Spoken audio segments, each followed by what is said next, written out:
श्री तुलसीदास जी महाराज कहते हैं, जो संसार सिंधु को पार करना चाहता है, भगवान श्री राघवेंद्र की कथा उसके लिए दृढ़ नौका के समान है।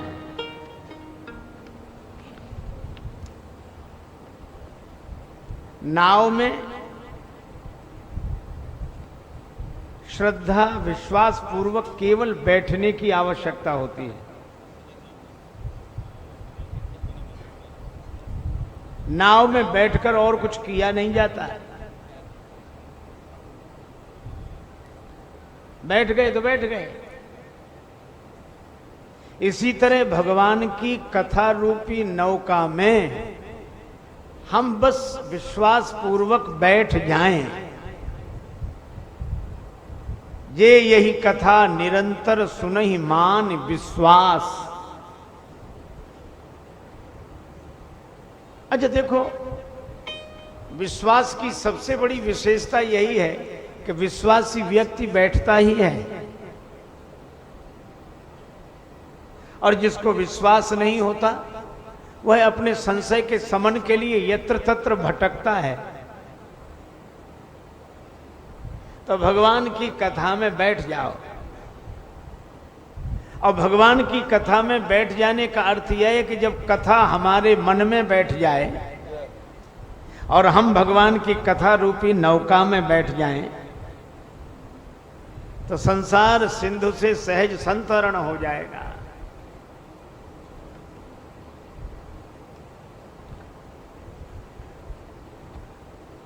भगवान श्री राम प्रकट हुए।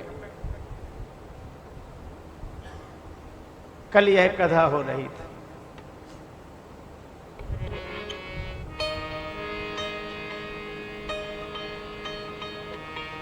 भय प्रगट कृपाला दीन दयाला कौशल्या हितकारी भय प्रगट कृपाला दीन दयाला कौशल्या हितकारी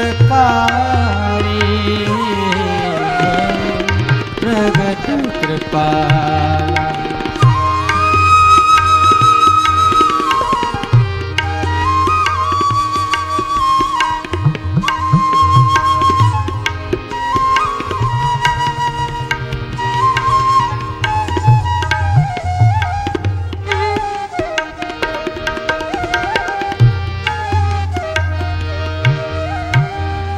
भगवान प्रकट हुए।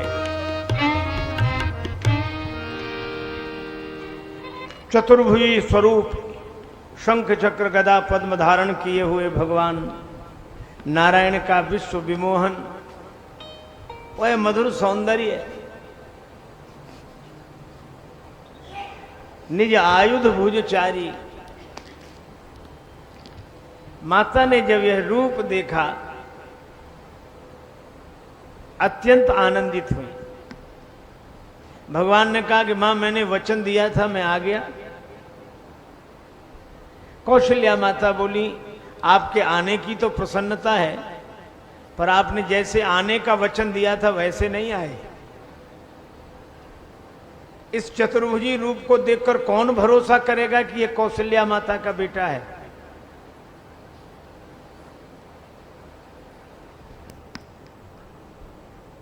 अगर बेटा बनकर आए हो तो बेटे की तरह आते।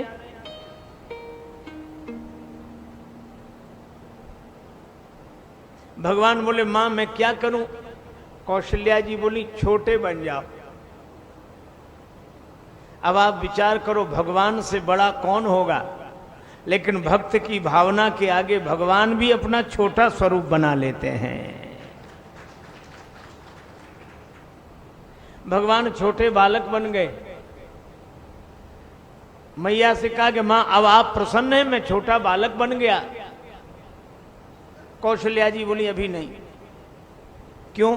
आप बालक बन गए, यह तो बहुत अच्छा हुआ, लेकिन जन्म लेते ही बालक को रोना चाहिए। आप तो बिल्कुल शांत, रूप में दिखाई दे रहे हैं। शांतम शाश्वतम अप्रमेय मनघम निर्वाण शांति प्रदम, इस स्वरूप में दिख रहे हैं। पर बालक को ऐसे नहीं होना चाहिए, थोड़ा चंचल हो, और जन्म लेते ही बालक को रोना चाहिए। भगवान बोले हम पर कौन सी आपत्ति आई है जो रोवें। कौशल्या मैया ने कहा कि अपने पर आपत्ति आती है तो सभी रोते हैं, एक आप ही तो ऐसे हैं कि आपत्ति दूसरे पर आती है और आंसू आपकी आंखों में होते हैं। रोने वालों से कहो उनका भी रोना रो लें, रोने वालों से कहो कि उनका भी रोना रो लें, जिनको की मजबूरी हालात ने रोने न दिया।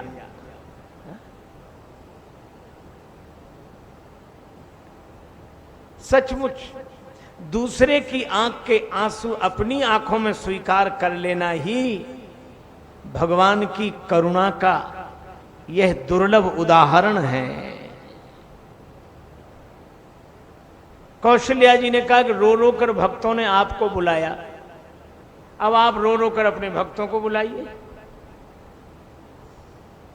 और सचमुच भक्त के नेत्र से जब प्रेम के आंसू बहते हैं तब भगवान प्रकट होते हैं, और भगवान के नेत्रों से जब करुणा के आंसू बहते हैं तब भक्त भगवान की प्राप्ति कर लेता है। भगवान ने रोना शुरू किया। सुनी बचन सुजाना, बचन सुजाना, रोदन ठाना, ओ राम सुनि बचन सुजाना, रोदन ठाना बचन सुजाना, रोदन ठाना सुन बचन सुजाना, बचन सुजाना रोदन ठाना, बचन सुजाना सुजाना सुजाना। भगवान रोने लगे और फिर थोड़ा बहुत नहीं रोए। कौशल्या जी ने कहा कि अब ज्यादा मत रोइए। भगवान ने मन ही मन कहा कि मैंने तो रोने की ठान ली है, अब पूर्ण में तो सब कुछ पूर्ण ही होगा। और भगवान ने कहा अभी से इसलिए रो रहा हूं, अभ्यास कर रहा हूं, क्योंकि आगे भी बहुत रोना है और सबका रोना हमको ही तो रोना है।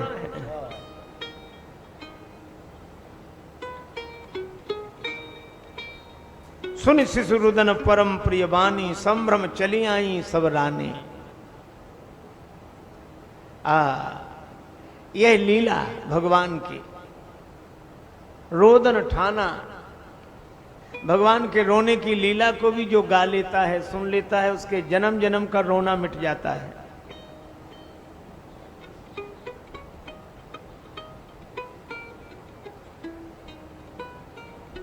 भक्तों ने श्री तुलसीदास जी महाराज से कहा कि हम तो भगवान के भरोसे थे और भगवान आए तो रोते चले आए,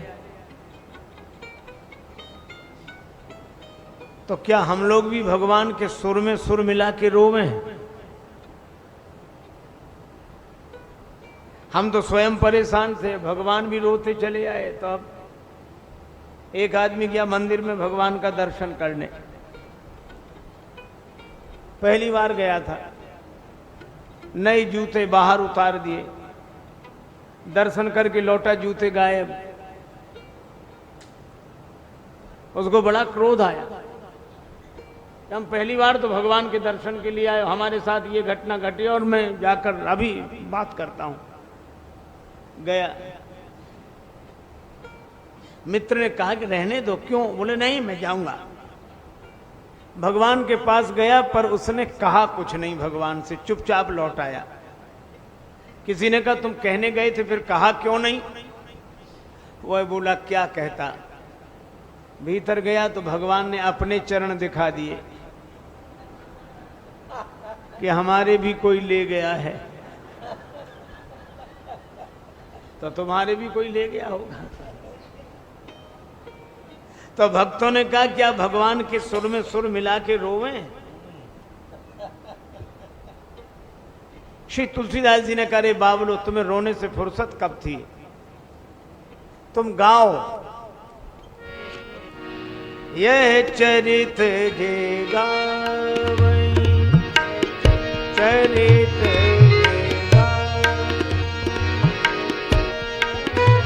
हरिपद पावहीं, चरित चरित हरिपद पावहीं,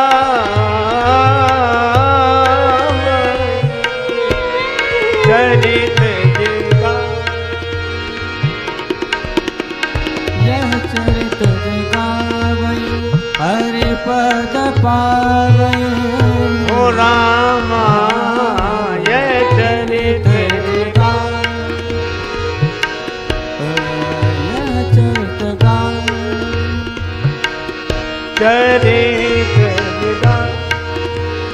चरित जगावै, चरित जगावै, चरित जगावै। इस चरित्र को गाओ, भगवान के रोने के लीला को गाओ, चरित्र को गाओ। पर कुछ लोगों ने कहा कि बाबा ये भगवान वही हैं जो ऊपर कहीं रहते हैं। हाँ हैं तो वही, तो ये तो प्रार्थना करने पर नीचे उतर आए। हाँ नीचे तो उतर आए, तो ऊपर इनकी जगह इस समय कौन होगा? भगवान ऊपर से नीचे आ गए तो इनके धाम में इनकी सीट तो खाली होगी। श्री तुलसीदास जी बोले अगर खाली हो तो बाबा एक बार मौका मिल जाए इस पद पर बैठने का, बस फिर भगवान भी बैठ लें तो हमसे कहने, एक बार ये पद मिल जाए। श्री तुलसीदास जी ने कहा अरे भगवान तो नर इसीलिए बने हैं ताकि नर में नारायण भाव जाग सके। पद मिलेगा? अरे बाबा क्या करना पड़ेगा? कुछ नहीं, यह चरित जिगावई हरि पद पावई, ते न परहि भव कोपा। यह चरित जगावई हरि पद पावई, ते न परहि भव कोपा। यह चरित जिगावई हरि पद पावई, चरित जगावई हरि पद पावई, ते न परहि भव कोपा। ते न परहि भव कोपा। यह चरित जिगावई हरि पद पावई, ते न परहि भव कोपा। यह चरित जगावई हरि पद पावई, ते न परहि भव कोपा।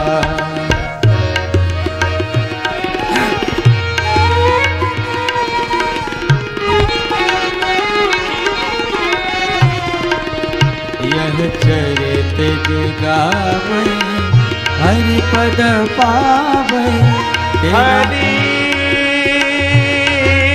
पद हरि पद पावई, पावई। यह चरित जगावई हरि पद पावई, ते न परहि भव कोपा। यह चरित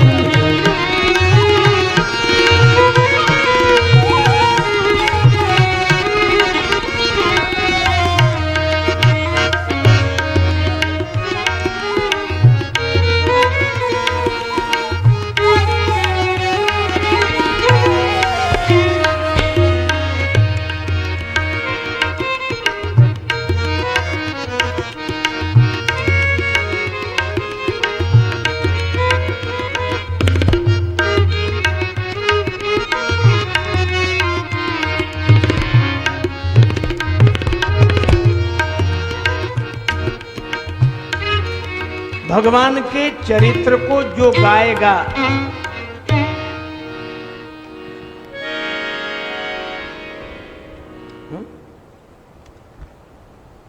उसे हरि पद की प्राप्ति होगी।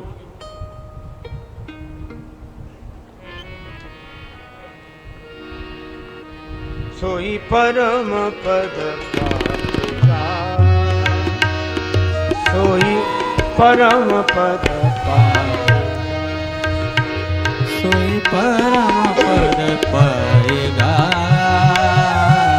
सोई परम पद पावेगा, सोई परम पद पाएगा, सोई परम पद पाएगा, परम पद पाएगा, सोई परम पद पाएगा। जो भजे हरि को सदा, जो भजे हरि को सदा, हरि को, हरि को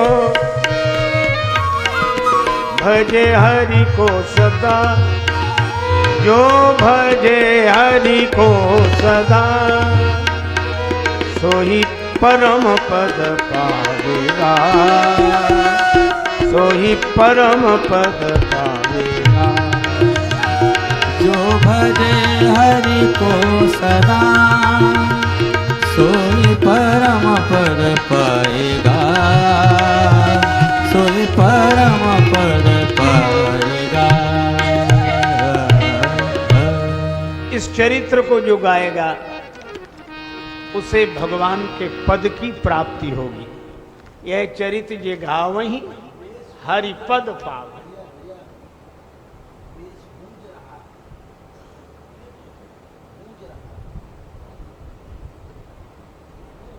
भक्तों ने सुना तो बड़े उदास हो गए।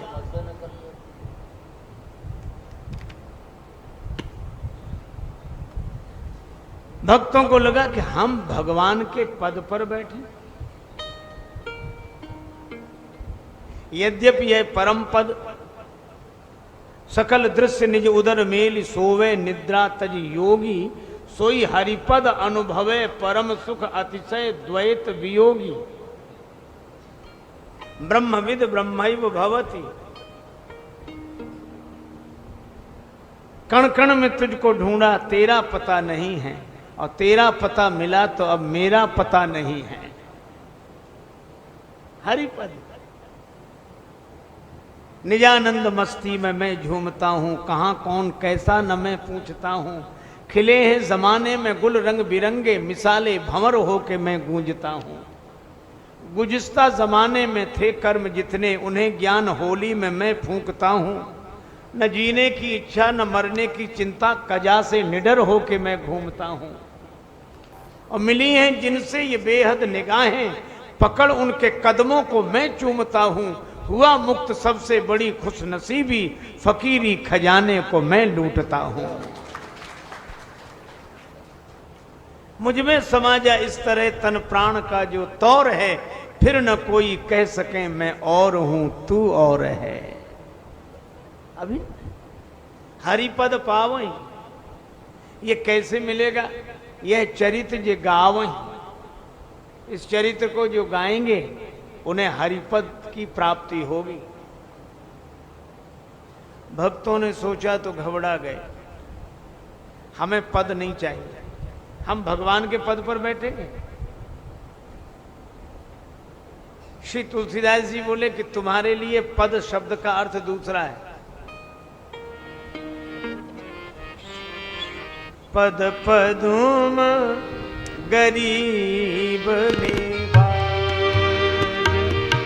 के, पद पदुम गरीब पद पदुम गरीब के, पद पदुम गरीब पद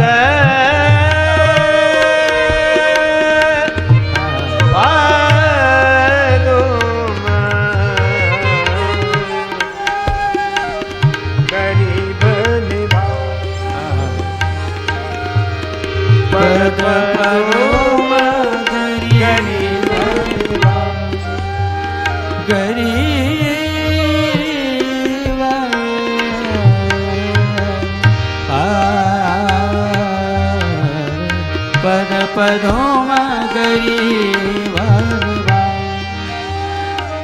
जो इस चरित्र को गाएंगे उन्हें भगवान के पद कमल मिलेंगे।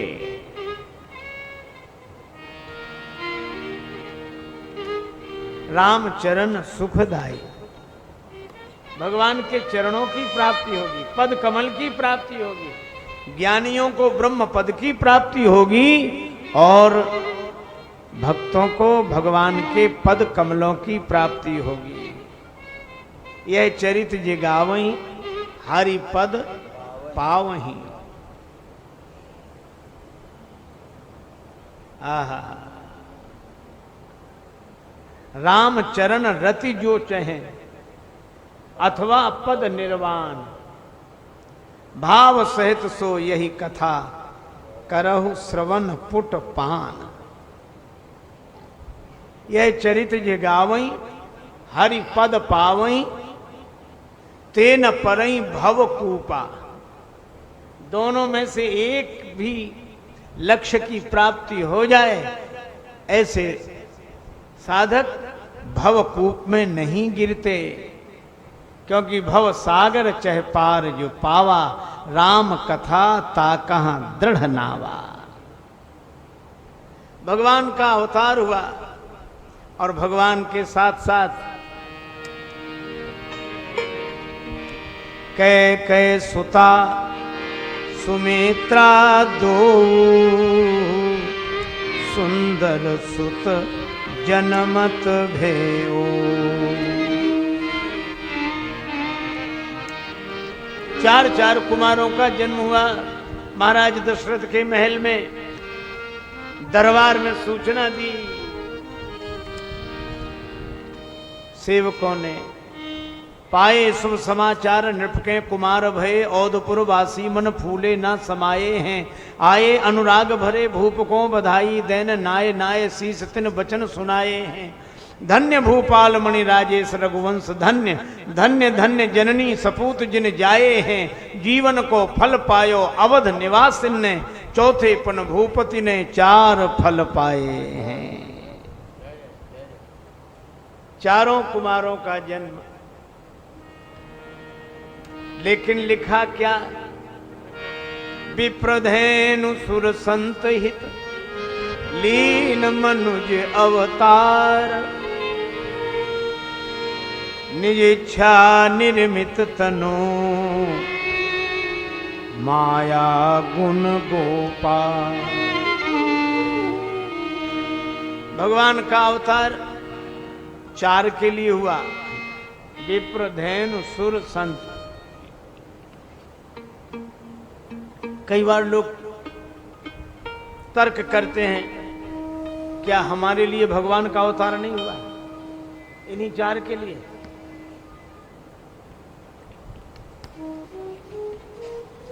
भगवान तो सबके प्रिय, सबके हितकारी, फिर चार का क्या अर्थ हुआ? विप्रधेनु सुर संत, बस।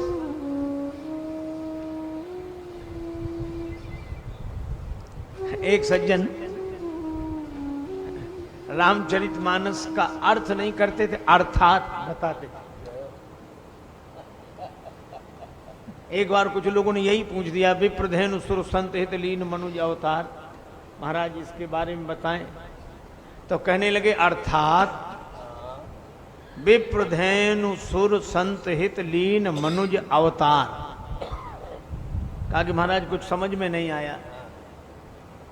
कहा अर्थात विप्र नाम धेनु, धेनु नाम सुर, सुर नाम संत, संत नाम लीन, लीन नाम मनुज, मनुज नाम अवतार। कहा कि महाराज कुछ समझ में नहीं आया कि अर्थात विप्र धेनु सुर संत लीन मनुज अवतार। कहा कि महाराज हम, अरे भाई पहले विप्र है फिर धेनु है।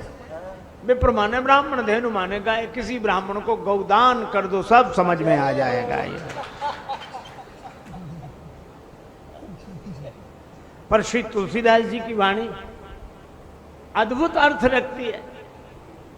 समाज को चार पुरुषार्थ चाहिए, धर्म, अर्थ, काम और मोक्ष। और इसीलिए इन चारों के प्रतिनिधि ये चार हैं। ब्राह्मण के बिना धर्म जीवन में उतर नहीं सकता।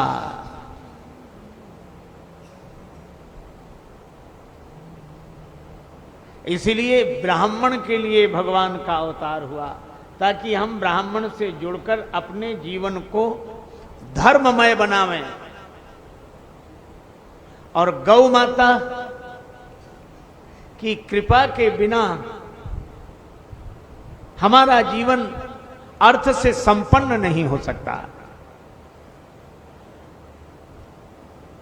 जिनके गोबर में लक्ष्मी माता का निवास हो, इसलिए अर्थ के लिए गौ माता, गौ सेवा करो, अर्थ की प्राप्ति होगी। माता हमारी रक्षा करेंगी, पालन पोषण करेंगी। इसलिए ब्राह्मणों के लिए भगवान का अवतार हुआ, ताकि जीवन धर्ममय हो सके। गौ माता के लिए अवतार हुआ, ताकि जीवन अर्थमय हो सके। और देवताओं के लिए अवतार हुआ, क्यों? हम यज्ञ के द्वारा देवताओं को प्रसन्न करते हैं और देवता हमारी कामना की पूर्ति करते हैं। तो काम की पूर्ति देवताओं से, तो धर्म की पूर्ति ब्राह्मणों से, अर्थ की पूर्ति गौ माता से, कामना की पूर्ति देवताओं से, और मोक्ष की प्राप्ति संत की कृपा से। इसलिए विप्रधेनु सुर संत हित लीन मनुज अवतार, भगवान अवतार लेकर आए ताकि सारे समाज को धर्म, अर्थ, काम और मोक्ष की प्राप्ति हो सके। विप्रधेनु सुर संत हित लीन मनुज अवतार। अजा भगवान अपनी इच्छा से, निज इच्छा निर्मित तन। इसीलिए तो नारद जी ने जब श्राप दिया था तो भगवान ने कह दिया था,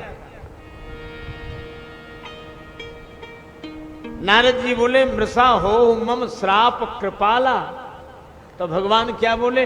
मम इच्छा कह दीन दयाला। भगवान ने कहा कि मेरी इच्छा है। तो ये श्राप आदि के तो बहाने हैं, और भगवान तो निज इच्छा निर्मित तनु माया गुण गोपाल। 4 पुत्रों का जन्म हुआ। माताएं चली, वृंद वृंद मिल चली लुगाई, वृंद वृंद मिल चली लुगाई, वृंद वृंद मिल चली लुगाई, वृंद वृंद मिल चली लुगाई, वृंद वृंद चली लुगाई, वृंद वृंद सहज श्रृंगार किए उठी धाई,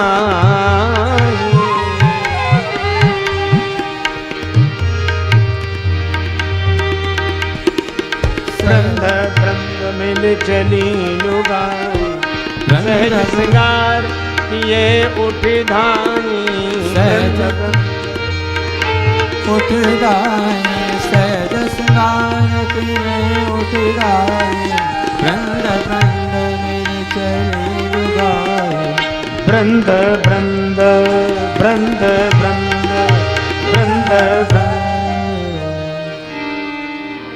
अच्छा देखो, ये भगवान के दर्शन के लिए जा रही हैं।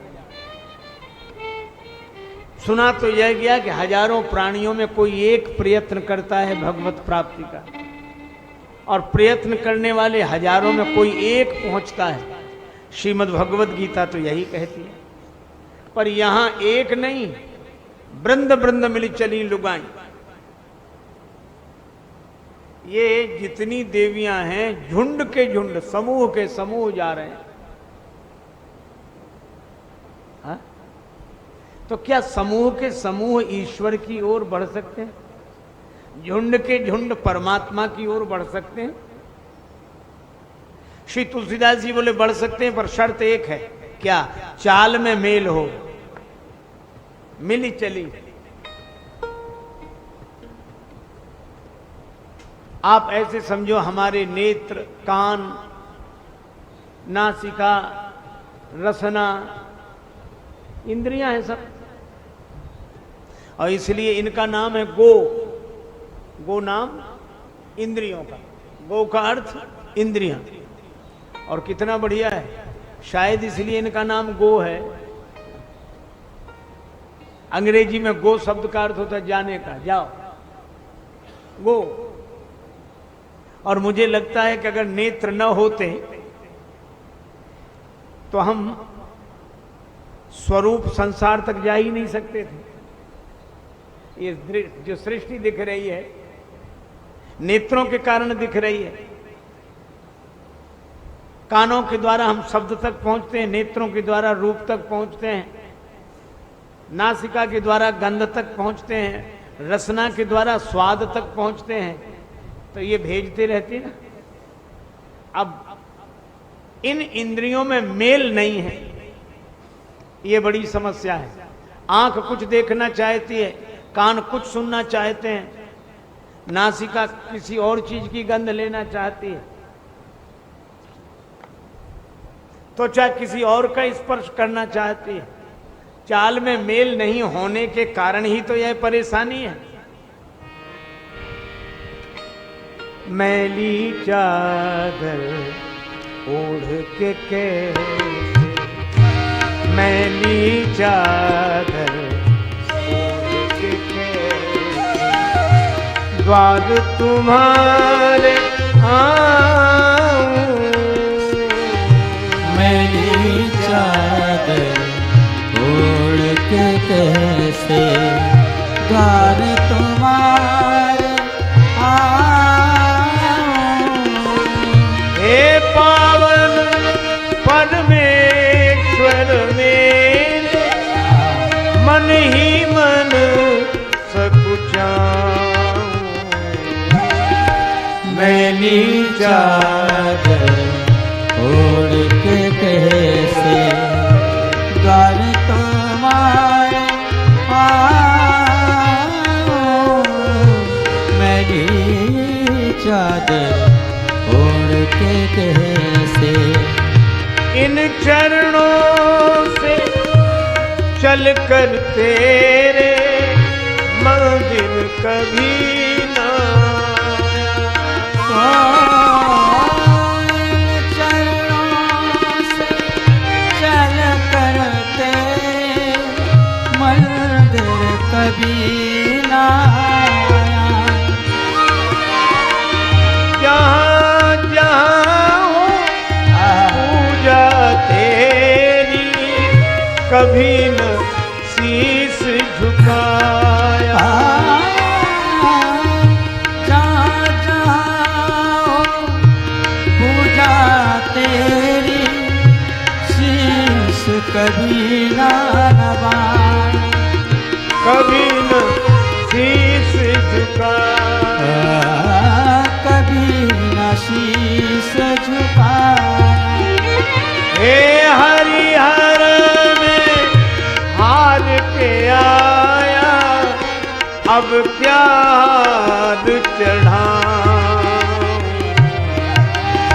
मैली चादर ओढ़ के कैसे द्वार तुम्हारे आऊं।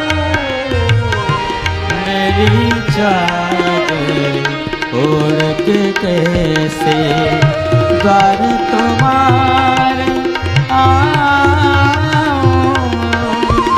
हे पावन परमेश्वर मेरे, किस विध दर्शन पाऊं। मेरी चादर ओढ़ के कैसे हे पावन परमेश्वर, हे पावन परमेश्वर,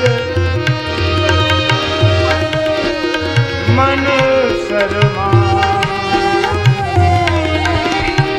मेरी चादर ओढ़ के कैसे।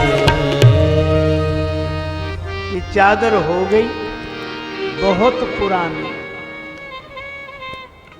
आंख कुछ और चाहती है, कान कुछ और चाहता है। इनकी चाल में मेल नहीं। ऐसे ही जन्म समूह सिराने, प्राणनाथ रघुनाथ से प्रभु तजे, सेवत चरण बिरान। जन्मों के समूह ऐसे ही बीत गए।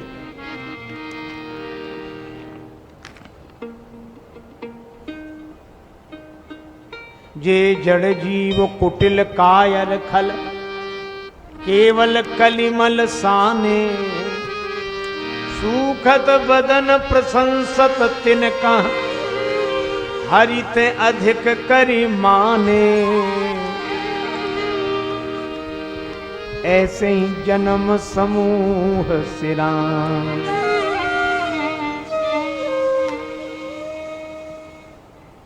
जीवन ऐसे ही जा रहा है। हमारी इंद्रियों की चाल में मेल नहीं है। पर ये देवियां जो राम जी के दर्शन के लिए जा रही हैं, इनकी चाल में मेल है। आंख राम जी को देखना चाहती है, कान राम जी की वाणी सुनना चाहते हैं, रसना उनके प्रसाद का स्वाद लेना चाहते हैं। यह उमंग जब सबकी चाल में मेल हो, वृंद वृंद तो झुंड के झुंड ईश्वर की तरफ जाएंगे। वृंद वृंद मिल चली लुगाई। अच्छा देखो, श्रृंगार इन्होंने बनाया नहीं, सहज श्रृंगार, सहज श्रृंगार। वृंद वृंद मिल चली लुगाई, वृंद वृंद मिल चली लुगाई। सहज श्रृंगार किए उठे भाई, सहज श्रृंगार किए उठे भाई। सहज श्रृंगार, क्योंकि ये जानती हैं, अयोध्या की देवियां हैं, यह जानती हैं कि भगवान किस श्रृंगार पर रीझते हैं, सहज श्रृंगार पर रीझते हैं।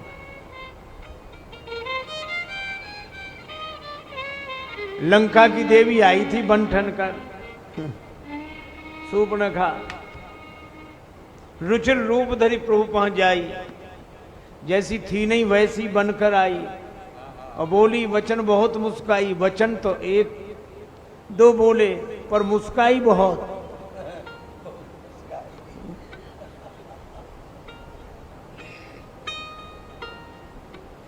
भगवान ऐसी सुंदरता पर नहीं रीझते, सहज श्रृंगार। और मुझे तो कभी कभी लगता है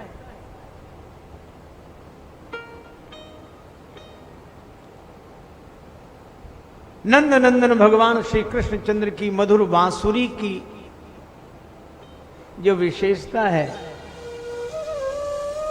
वही हमारे श्री राम जी के जन्म लेते ही रोने की मधुर धुन की विशेषता है। बांसुरी सुनकर गोपियां चल पड़ी। श्रीमद् भागवत में उल्लेख है, आज गोपियां आई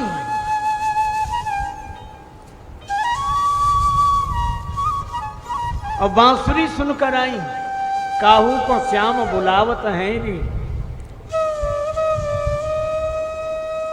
और उनकी सहजता देखो, जैसी थी वैसी चल पड़ी। कोई श्रृंगार करने का उन्हें स्मरण ही नहीं रहा। घर में जो काम थे सब उल्टे हो गए।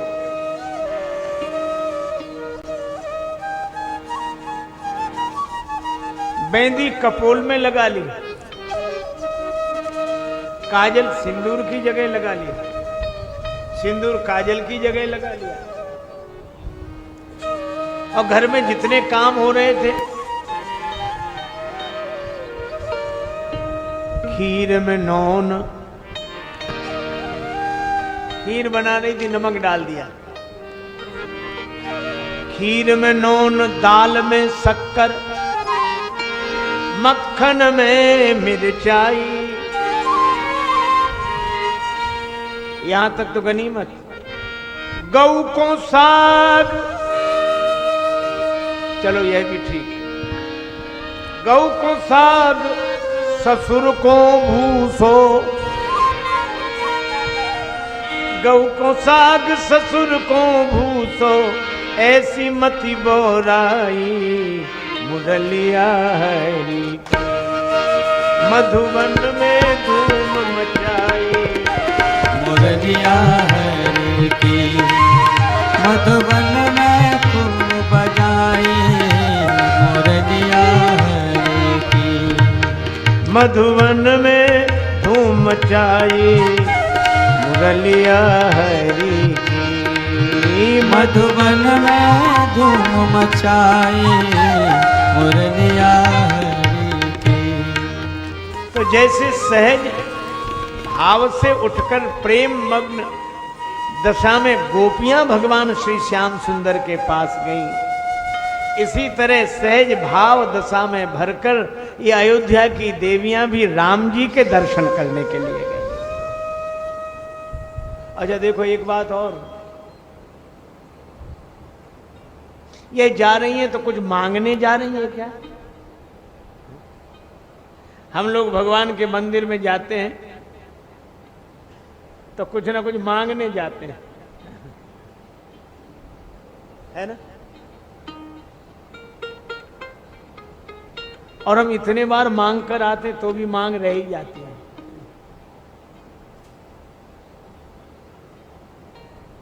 लेकिन ये अयोध्या की देवियां भगवान से मांगने नहीं जा रही।